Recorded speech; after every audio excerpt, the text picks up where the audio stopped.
In this last video for today, we're going to talk about two-level caches. And this material relates to sections 6.2.3 and 6.2.4 in the Solihin text. So you might want to read 6.2.3 and see if you can answer the following questions. What are the two write policies mentioned in the text? Well, one of them is write through and the other one is write back. Which one is typically used when the block is to be written to main memory? Well, then it'd be write back, because if you tried to use write through, you would find that there wasn't enough bandwidth between the processor and main memory on a multiprocessor. On a uniprocessor, you probably could do it, but it would still result in a lot more memory traffic, so you'd use more power. And there might, depending upon how you did it, depending upon whether you had a write buffer, there might be more delay. So write back is used much more frequently than write through. In fact, practically all systems use write back. Which one can be used when the block is to be written to a lower level of the cache? So let's say we had it in the L1 cache, the small fast cache, and we wanted to put it in the L2 cache because it had to be purged from the L1. Which policy would be used? Well, then we'd use write through, because we don't have a bandwidth problem as long as we're staying on chip, and the L2 cache would be on chip in any of today's processors. So write through is perfectly okay for writing from L1 to L2 caches. What does error correction have to do with the choice of policy? Well, if a bit gets corrupted, it needs to be corrected. Well, you can't really use error correction in an L1 cache because the logic is too complicated. It takes too long. But what you could do if you have the block in a lower level cache as well as a higher level cache is when you notice a parity error, you just throw away the block and refetch it from the lower level cache. Principle of inclusion. To analyze a second level cache, we use the principle of inclusion, which means that everything that's in the L1 cache is also in the L2 cache. Then, in terms of hit ratio, if we want to know the hit ratio of the overall cache system, we can just assume that the first level cache did not exist, and then we can measure the hit ratio to the second level cache alone.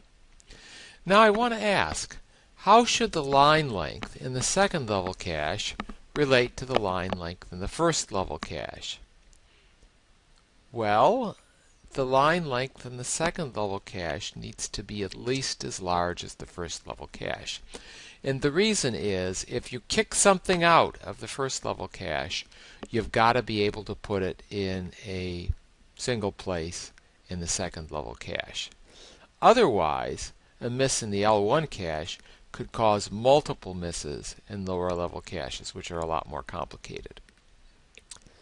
When we measure a two-level cache system, two miss ratios are of interest. First of all, the local miss rate for a cache is the number of misses experienced by the cache compared to the number of incoming references. So think about it. For an L1 cache, the number of incoming references is the number of references made by the processor, and the number of misses experienced by the cache is just all the L1 misses. But to compute this ratio for the L2 cache, we need to know the number of misses where. Well, what's the incoming references for the L2 cache?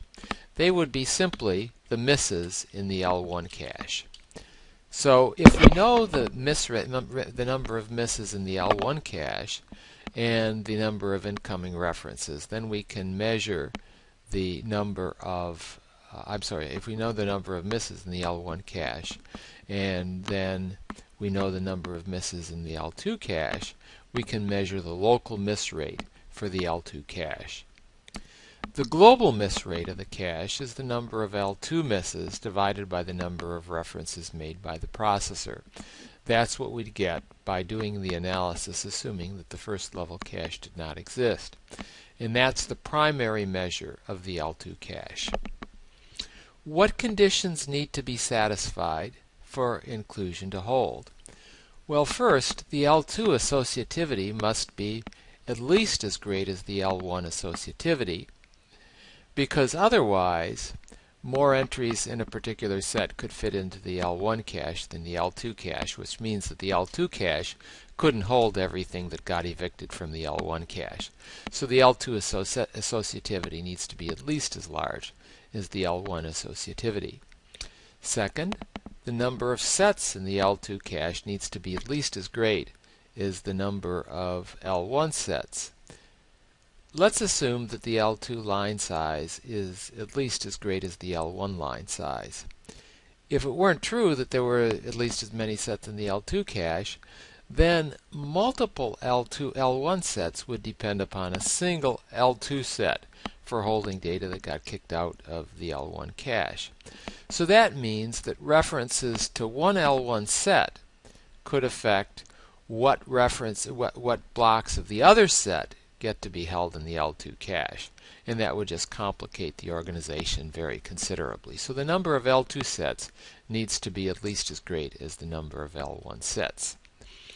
And finally, all reference information from the L1 is passed to the L2, because if we're going to do LRU, that is least recently used replacement, in the L2 cache, we need to know what's really least recently used in terms of the blocks.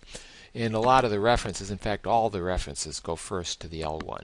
So you need to set that recently used bit for any line in the L2 that whose counterpart in L1 gets referenced. So if block, let's say block 17 is in both the L1 and the L2, whenever it's referenced in the L1, you set its reference bit in the L2. Well, that gives us inclusion, but not exactly, because if L1 is right back, well, then we don't know that something exists in the L2 until it gets written back from the L1. In other words, the L2 can be out of date with respect to the L1, and if it's out of date with respect to the L1, we can't say that that we actually have inclusion.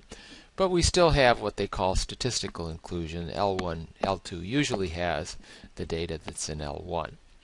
So we'll talk a little bit in the future about L1 and L2 caches, but just in terms of how multiprocessors are organized and which of these are going to be on chip and which chips they're going to be on. But we won't do extensive analysis of L2 like you would if you were taking a processor architecture course, a course that focused solely on the architecture of individual processors without considering how they were connected into multiple processors. Okay, so that concludes today's material. And don't forget to take the quiz. I've got 4 separate quizzes on each of the sections.